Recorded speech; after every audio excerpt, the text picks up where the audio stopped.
Seven, 6, 5, 4, 3, 2, 1. Oh, this you crazy mother.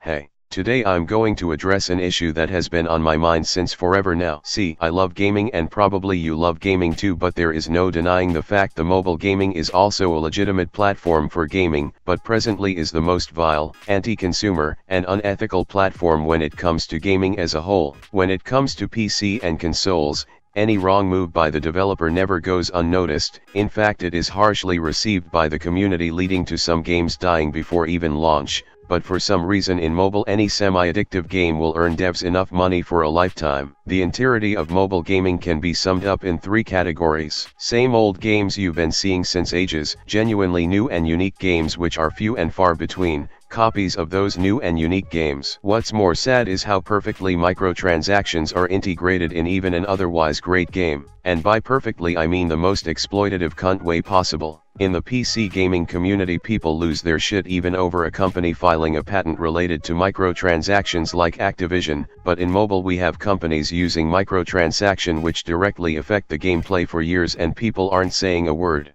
And I'm not talking about the small indie devs who thrive on being unique and different. I'm talking about the games which mobile gaming as a whole is known for. Games like Clash Royale, Candy Crush, Clash of Clans, Mobile Lords, Clash of Kings and all the other base building / collecting / fighting games similar to these. In these games the microtransactions impact the gameplay directly, either by giving you more of the cunt pay-to-win currency these games are designed around, with which you can do a number of things in the game, or by simply giving you items or a chance to have the items which otherwise you would have to grind your ass off to obtain. This attitude has to change. It is seen as completely fine and par for the course to implement shitty, gameplay impacting and insulting microtransactions inside mobile games no matter what kind. Due to this, games lose their meaning. Let me give you the example of Clash Royale. A truly innovative, fun, and maybe first of its kind on mobile. But you guessed it, being a Supercell game, it is the magnum opus of exploitative game design. There are cards which you have to collect. Those cards have levels. Leveling up those cards will level up your account, which will lead to higher hit points of your towers. What's more is you need normal coins to level up cards after collecting them. The cards also have rarity, which essentially means they are harder to come by. The effect of microtransactions in this game are so in-depth you can't even begin to come in the leaderboards without spending money. Again, this game actually won awards and people actually like playing this game, but for some reason no one points out the shitty business model. For comparison, let me bring up Shadow of War to the stage.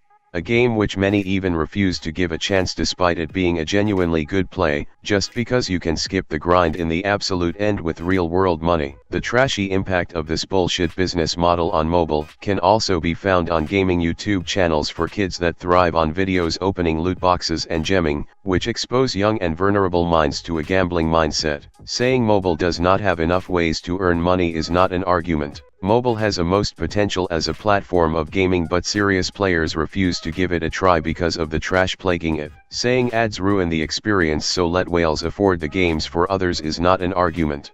It would be if the microtransactions were not this unethical, but throwing few people under the bus for the sake of others is not justified. What is an argument is people just don't want to buy games, and paid games don't have enough exposure. Let me remind you, in PC PlayerUnknown's Battlegrounds is an early access game for $15 and each day it peaks 2 million players. Good games will always sell. A simple solution to this problem is establishing a skin trading market for real money, which attracts collectors but leaves the gameplay alone and devoid of being pay to win. For example, CSGO earns Valve millions just from skins but leaves the game fair, skill-based and as far from pay to win as it can get. Whales who buy to win will also buy to look cool, because if someone is in the top with his own skill and looks cool at the same time, will be way more badass than someone who buys his way to the top. So I ask you, do you like getting dicked on in an online game by someone who uses money as a gameplay mechanic? Do you like being asked for money in every step of you playing the game to instantly do something which would otherwise take real-world time? Do you like feeling like no matter how good you play or how long you play, you won't ever reach the top because you don't pay money to the devs? Do you like that every new major update to your seemingly favorite game is catering to the players who pay money?